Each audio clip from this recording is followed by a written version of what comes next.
అందరికీ నమస్కారం అండి. నా సమస్య అనేది భూమి సమస్య అండి. దాని గురించి మాట్లాడుతున్నాను. నేను ఈ నెలలో కలెక్టర్ ఆఫీస్కి 14వ తారీఖున వెళ్ళాను. అక్కడ అర్జీ పెట్టి వచ్చా. 15వ తారీఖు వచ్చి లోకేష్ బాబు దగ్గర అర్జీ పెట్టా. 16వ తారీఖు వచ్చి పవన్ కళ్యాణ్ దగ్గర ఆఫీస్లో అర్జీ పెట్టొచ్చా. ఇవాళ 19వ తారీఖు ఇవాళ చంద్రబాబు అన్నయ్య ఆఫీస్లో మంగళగిరి బైపాస్ అక్కడ పెట్టొచ్చా. అక్కడ పెడితే ఏమన్నారంటే అసలు ఎక్కువ లేరు, జనం లేరు, ఆడ తక్కువ వచ్చారు. అర్జీలు ఇచ్చేవాళ్ళు వచ్చిన 100 మంది వచ్చారండి. నేను ముందు ఒక మేడం ఆమెకు చూపించాను అర్జీ. ఎక్కువ చూడాలి, అసలు పై పేపరే చూసింది. పై పేపర్ చూసి ఇది పెద్ద సమస్య అని చెప్పి పక్కన ఆయనకి ఇచ్చింది. పక్కన ఆయనకి వెళ్ళి కాంచి ఇప్పుడు 8 సార్లు వెళ్ళాను. ఆయన పక్కనే ఆయనకి అన్నిసార్లు చూస్తూనే ఉన్నాడు. ఆయన మేడం ఎన్నోసార్లు ఇచ్చాము ఆయనకి, మరి అంతకుముందు కూడా ఎన్నిసార్లు వచ్చి ఇచ్చానని కూడా చెప్పాను. తీసుకున్నారు, వెళ్ళమన్నారు. నాకు ఆనిసి రాటాకి మధ్యాహ్నం 3:30 అయింది. ఇంటికి వచ్చేసరికి ఎర్ర టగ్గులో పడిచ్చా. ఈ 4 రోజులు కూడా ఎండ విపరీత వెంట. ఆ ఎండలో వాడు వచ్చి దిమ్మ తిరిగిపోయింది ప్యాన్. అసలు ఆటోలు దొరకలా తొందరగా. మరి అది భూమి సమస్య, మరి పరిష్కారం జరగట్లేదు. ఏం చేయాలో మాకు తెలియట్లేదు. అధికారులు ఉన్నారు కాబట్టి అధికారుల కాడికి వెళ్తున్నాము, ఇంకెక్కడికి వెళ్ళాలో తెలియట్లేదు. మరి తాడేపల్లి పార్టీ ఆఫీసులో కూడా ఇచ్చున్నాను నేను కాగితాలు. ఏ న్యాయమో మాకు జరగట్లా. నేను ఇన్ని కాగితాలు ఇస్తున్నాను. ఇప్పుడు చంద్రబాబు అన్నయ్య వచ్చిన కాంచి పెడుతూనే ఉన్నాం అర్జీలను. ఒక్కదానికి కూడా నాకు సమాధానం రావట్లేదు. మరి 5 ఎకరాలు 28 సెంట్లు భూమి అది. 2019 2వ నెలలో కబ్జాదారులు ఫ్యాట్లు వేసి అమ్మేశారు. వాళ్ళు బంధువులకి అమ్ముకున్నారు. మేము ఖాళీ భూమి ఉన్నప్పుడు నేను ఎంఆర్ఆవు చూపించాను. నేను భూమి ఖాళీగా ఉన్నప్పుడు చూపించే వాళ్ళకి వాళ్ళు వచ్చి సర్వే చేసి కొలతలు వేసి అన్నీ చేశారు. రికార్డులు తెచ్చారు, అడంగలు తెచ్చారు, అన్నీ తెచ్చారు. నేను ప్రతి వీడియోలు ఇదే మాట చెబుతున్నా. ప్రతి వీడియోలు చూసిన కూడా ఇచ్చుకుపడుతుంది వాళ్ళకి. ఎందుకంటే చెప్పిందని నా సమస్య అది. వాళ్ళకి చెప్పుకొని నాకు గొంతు పోతుంది అసలు. కానీ పట్టించుకోవట్లేదు. ఎంఆర్ఆ వాళ్ళు అమ్ముడుపోయి మాకు న్యాయం జరగకుండా చేస్తున్నారు. ఇప్పుడున్న ఎంఆర్ఓ ఏమంటున్నాడు, అడాంట్మెంట్ కాగితం ఇచ్చేసాము, వాళ్ళు భూమి మీద లేరు అని చెబుతున్నాడు. భూమి మీద లేము, మేము కబ్జాదారులు ఆక్రమించారు అని మొదటి నుంచి చెప్పేది ఇదే మాట మేము ఎంఆర్ఓ వాళ్ళకి. ఎంఆర్ఓ వాళ్ళకి అమ్ముడు పోయి వాళ్ళ కాడ డబ్బు తినేసి సాకులు చెబుతున్నారు మాకు. మరి మేము పై వాళ్ళ కాడికి మేము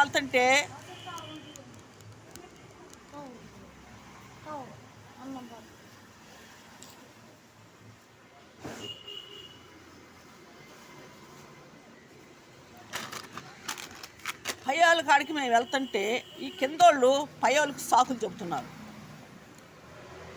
భూమిల కింద లేదు అని చెప్పి అంటారు. భూమి మా కింద లేదనే మేము చెబుతున్నాం.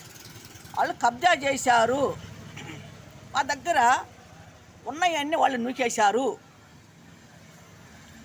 దానికి సంబంధించిన పట్టాలు కబ్జాదారులు లాగేసుకున్నారు. ఇదే మాట చెబుతున్నాం మేము. పదే ఇదే మాట చెబుతున్నాం. ఎంత చెప్పినా ఈ చెవుతో అంటున్నారు, ఈ చెవుతో వదిలేస్తున్నారు వాళ్ళు అధికారులు. గతం ప్రభుత్వంలో వాళ్ళు చేశారని కూడా మొత్తుకొని చెబుతున్నాం మేము. ఫస్ట్ ఏమంటున్నారు వచ్చేటప్పుడు, మేము చేస్తాం, వాళ్ళు చేయలేదు, మేము చేస్తాం ఏ పని అయినా, మా కోట్లేసి గెలిపియండి అని చెప్పి అన్నారు. గెలిపించాక మా మొఖాలే చోట్ల ఎవరు మేము చెప్పిందే వింటలేదు. మేము ఆఫీసుల కాడికి వెళ్తుంటే ఏంటో అంటున్నారు, పంపించేస్తున్నారు. ఇదే జరిగేది. చూస్తాం పో అన్నారు, చూస్తాం పద అంటున్నారు. ఇదే మాట. ఏమి ఎక్కడికి వెళ్ళాలి, ఏమి చేయాలి, ఎవరికాడికి వెళ్ళాలి, ఎవరికి చెప్పాలి, వెళితే అధికారులు కలవట్లేదు. కింద వాళ్ళు తీసుకుంటున్నారు, అవి పై వాళ్ళ దాకా పోనట్లేదు. ఆ పేపర్లని వాళ్ళు పడేస్తున్నారా, చించేస్తున్నారా, ఏమి తెలియట్లే మాకు. ఇన్నిసార్లు మేము సమస్య గురించి రాసి ఇస్తున్నాం. లోకేష్ బాబు చదవట్లేదా, కలెక్టర్ చదవట్లేదా, చంద్రబాబు అనేది చదవట్లేదా, పవన్ కళ్యాణ్ చదవట్లేదా, పెట్టే అర్జీలు ఒకరిగా పని ఒకరైనా చూడట్లేదా. ప్రతి వాళ్ళు భూములు స్థలాల గురించి వస్తున్నారు. అక్కడికి వచ్చే వాళ్ళంతా ఇదే సమస్య. ఈ 4 దిక్కలు తిరిగే వాళ్ళందరూ కూడా ఇదే సమస్యతో తిరుగుతున్నారు. ఎవరు ఒక్కరు కూడా మాకు న్యాయం జరిగింది అన్నవాళ్ళు లేరు.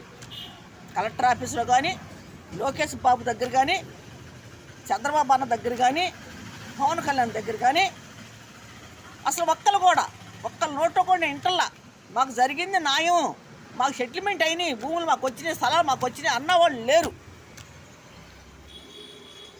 ఎందాక తిరగాలో మాకు తెలియట్లా. ఇసుక పుట్టిపోతుంది. చెప్పి నాకు ఇసుకుపోతుంది. తిరిగి కాళ్ళు అరిగిపోతున్నాయి, చెప్పులు అరిగిపోతున్నాయి. మేము చేసే పని కూడా కూలి డబ్బులు పోతున్నాయి. వెళ్ళిన కాడ ఖర్చు అవుతున్నాయి డబ్బులు.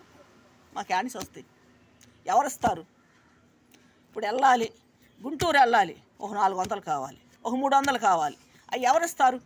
ఎక్కడి నుంచి వస్తుంది? మాకు పని చేసుకుంటేనే మాకు జీవనం, లేకపోతే లేదు. టయానికి వండుకొని తినలేకపోతున్నాం.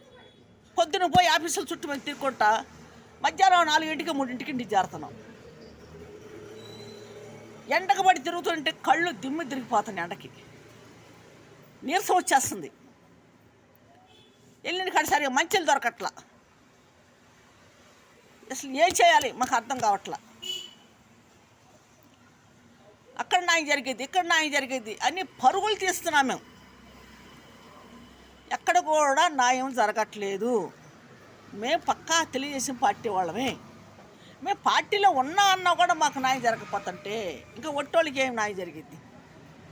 నేను పొద్దున్న లేత ఆఫీసుల దగ్గర, పార్టీ ఆఫీసుల దగ్గర ప్రతి ఇది కూడా నేను అక్కడ వీడియోలు కూడా తీసి, నేను ఆ పార్టీకి సంబంధించిందాన్ని, అక్కడ ఏ ఫంక్షన్ జరిగినా నేను వీడియోలు తీసి యూట్యూబ్లో కూడా పెడతా ఉంటా. మాకు ఏ న్యాయం జరక్క, పరిష్కారం జరక్క, ఏమి జరక్క మేము చాలా తిప్పలు పడుతున్నాం. నాకు చదువు లేదు. ఆ కాగితాలు రాపిలంటే నేను ఒకరోజు పురమాయించుకోవాలి, ఒకరోజు కొట్టు ఆపుకోవాలి, ఒకరోజు పని ఆపుకోవాలి. నేను ఆపుకొని వెళ్ళి కాగితాలు రాపించుకొచ్చుకోవాలి. ఒకరోజు జిరాక్స్ కొట్టుకాడికి వెళ్ళి కాగితాలను జిరాక్స్ తీపించుకోవాలి. దానికి సంబంధించిన కాగితాన్ని దానికి జొస చేసుకోవాలి. ఎంత శాఖరు నాకు. ఒక అర్జీ పెట్టాలంటే మాటలా అన్నిటి కోసం తిరగాలి, అన్నిటి కోసం తిప్పలు పడాలి. ఎట్లాగా ఏం చేయాలో నాకు అర్థం కావట్లేదు. ఏం చేయాలో అర్థం కావట్లేదు.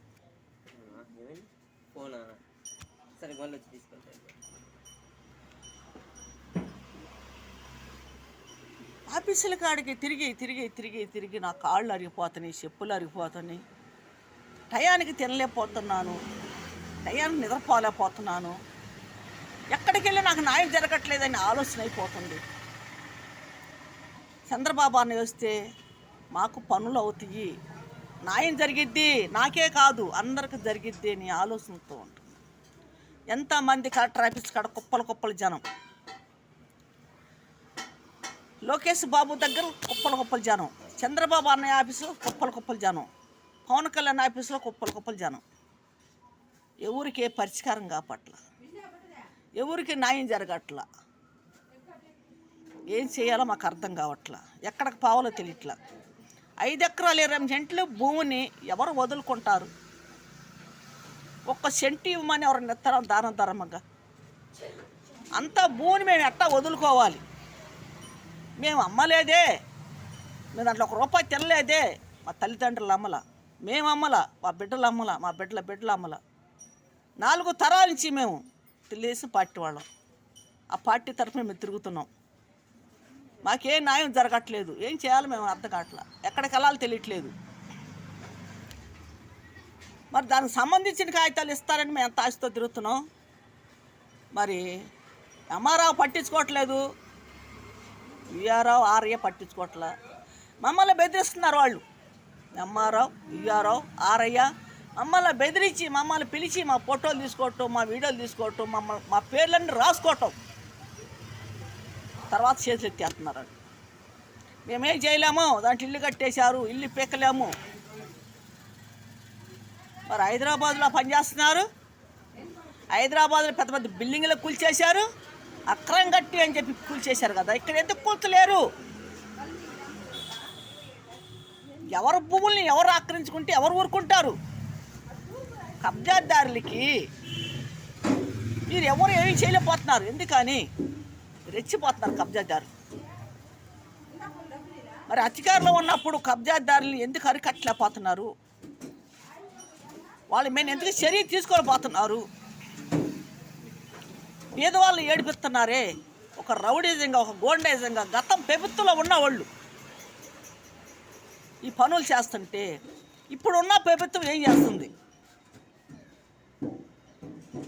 ఎందుకు వాళ్ళని అడగట్లేదు? ఎంఆర్ఓలు అమ్ముడు పోయి గతం ప్రభుత్వంలో ఉన్న అన్ని జరిగినాయి. భూముల కబ్జాలు, తలాల కబ్జాలు, రౌడీజం, గోండాయిజం, దౌర్జన్యం, అక్రమంగా అన్నీ జరిగినాయి. మరి ఇప్పుడు ప్రభుత్వం వచ్చేవరకు అవన్నీ పట్టించుకోవట్లే. వాళ్ళు చేసిన అక్కరాలు, దోపిడీలు, దౌర్జన్యాలు, రౌడీజం, గోండాయిజం ఎందుకు అరికట్టలేకపోతున్నారు ఇప్పుడు వాళ్ళు? ఇలాగ చేస్తా పోతే ప్రభుత్వాల మీద నమ్మకం లేకుండా పోతుంది జనాలకి. పార్టీల మీద నమ్మకం ఉండదు. ఇంకా ఉండగా ఓట్లు వేయరు జనం. ఓట్లు వేయటం మానేస్తారు. ఇసుక పుట్టిపోయింది జనాలకి.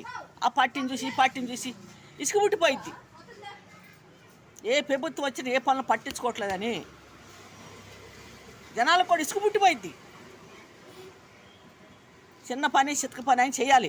ఆఫీసుల కాడికి ఇది పెద్ద పని, ఇది పెద్ద వ్యవహారం. అంటే పెద్ద వ్యవహారం అది ఎవరు చేశారు? ఎంఆర్ఓలు చేసిన పనే కదా. ఎంఆర్ఓలు చేయకపోతే పోదు కదా. ఆ భూమి అక్కడే ఉంటుంది కదా. వాళ్ళు అమ్ముకోబట్టే పోయింది మాకు భూమి. ఎంఆర్ఓ వాళ్ళు అమ్ముకోబట్టే కదా మా భూమి పోయింది. అసలు మా భూమి అమ్ముకుంటాక వాళ్ళు ఎవరు? అసలు వాళ్ళకేం సంబంధం? నాకు ఇందిరాగాంధీ టైంలో వచ్చింది భూమి. ఆ బతుకమ్మ మాకు ఇచ్చింది. ఎంఆర్ఓ వాళ్ళు అమ్మేసుకున్నారు. ఈఆర్ఓ, ఆర్ఐ, ఎంఆర్ఓ కలిసి, మున్సిపాలిటీ కమిషనర్ కలిసి, జాయింట్ కలెక్టర్ కలిసి అమ్మేసుకున్నారు దాన్ని భూమి. మమ్మల్ని అన్యాయం చేశారు, మమ్మల్ని మోసం చేశారు. ఎవరికి చెప్పుకున్నాం? అధికారులు మాకు కలవట్లా. అధికారుల కాడికి వెళ్ళి పెద్ద అధికారుల కాడికి చెప్పుకున్నామంటే మాకు కలవట్లేదు, మాకు టైం ఇవ్వట్లేదు, వాళ్ళు కలిసి మాట్లాడే టైం మాకు ఇవ్వట్లేదు. వెళ్ళిన కాడల్లో అర్జీ తీసుకుంటున్నారు, పంపించేస్తున్నారు. అర్జీలు తీసుకుంటున్నారు, పంపించేస్తున్నారు. ఎవరు సరైన సమాధానం చెప్పట్లే మాకు. అక్కడ ఎవరో కూర్చోబెడతారు. వాళ్ళు ఏమంటారు? ఇది పెద్ద వ్యవహారం, ఇది ఏం చేస్తావు అంటున్నారు. ఏం చేస్తానప్పుడు అటు కూర్చోటి వెళ్తే ఇంకా వాళ్ళు పరిచారం చేయమనేక కూర్చోడు. మా ప్రజలు చేయమనే కూర్చునేదాడు మీరు. మరి ప్రజలు పనులు చేయకపోతే మరి ఎట్లాగా? ఇది పెద్ద వ్యవహారం, చిన్న వ్యవహారం అయినా పెద్ద వ్యవహారం అని చెయ్యాలి. దాన్ని అది ఎటువంటి వ్యవహారం అయినా సరే మీ దాకా వచ్చినప్పుడు చేయాలి. ఎందుకు చేయట్లేదు? ఎందుకు జనాలను బాధ పెడుతున్నారు? ఎందుకు ప్రజలను బాధ పెడుతున్నారు? మరి న్యాయం జరగకపోతే ఇంకెక్కడికి పోవాలి? మేము ఎవరికాడికి వెళ్ళాలి? ఏం చేయాలి? మీరు పనులు చేసినా చేయకపోయినా మేము తెలియజేసి పార్టీ వాళ్ళమే. పార్టీని మేము వదులుకోము. ఆ పార్టీకి మేము ఓట్లేస్తాము. మీరు చెయ్యండి, చేయకపోండి. పార్టీని మేము వదులుకోం. మీరు వదులుకున్నా మేము వదులుకోం. మీరు ప్రజలు మీరు వదులుకున్నా మేము పార్టీని వదులుకోం. మేము ఆ పార్టీకి వేస్తాం ఓట్లు. ఆ పార్టీ అంటే మాకు అభిమానం, నమ్మకం. ఆ నమ్మకాన్ని మీరు పోగొట్టుకుంటున్నారు. చూడండి, గుంటూరు జిల్లా తాడేపల్లి బోసమ్మ సెంటరు, అది భూమి సమస్య.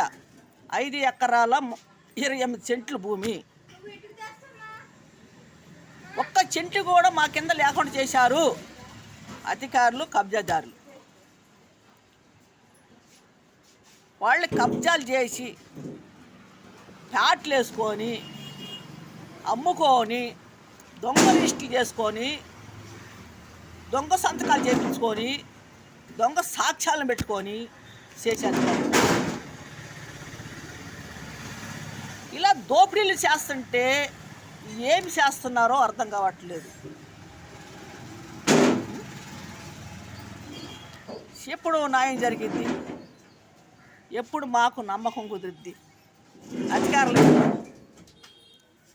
ఏ పని కూడా మాకు జరగపోతుంటే మేము ఎంత బాధపడుతున్నాం. పనులు మానుకొని తిండి తిప్పలు లేకుండా ఆఫీసులు చుట్టూ తిరుక్కుంటా. నిన్న పవన్ కళ్యాణ్ ఆఫీస్కి వెళ్ళాం, అక్కడ టిఫన్ లేదు, తిండి లేదు, ఎర్ర టగ్గిలో పడి వచ్చాం. ఆటోలు దొరకలేదు, ఎంత ఇబ్బంది పడుతున్నాం మేము. ఎర్ర టగ్గిలో పడి వచ్చి సాయంకాలం 4 ఇంటికి చేరి అప్పుడు వచ్చి అన్నం వండుకున్నప్పుడు ఆ ఎండకి దెమ్మ తిరిగిపోయింది. ఎర్ర టగ్గిలో రోడ్ల మీద నడుతుంటే దెమ్మ తిరిగిపోయింది. మరి కలెక్టర్ ఆఫీస్లో అంతమంది కూర్చుంటున్నారు, ఎందుకు కూర్చుంటున్నారో ఆ అధికారులందరూ నాకు అర్థం కావట్లేదు. ప్రతి సమస్యకి 10 అధికారులు ఉన్నారు అక్కడ. ఏ సమస్యకి ఏ అధికారి కూడా ఏది చేయట్లేదు. చంద్రబాబు అన్నయ్య, మీరు కింద అధికారులకి చెప్పండి, ప్రజల్ని బాధ పెట్టద్దని చెప్పండి, ప్రజల్ని ఏడిపియద్దని చెప్పండి, న్యాయం జరిగేటట్టు చేయండి. చంద్రబాబు అన్నయ్య, లోకేష్ బాబు, పవన్ కళ్యాణ్, మీకు నమస్కారాలు. మీ కాళ్ళకి నేను మొక్కుంటాను. ప్రజలకి న్యాయం చేయండి, అన్యాయం చేయొద్దండి.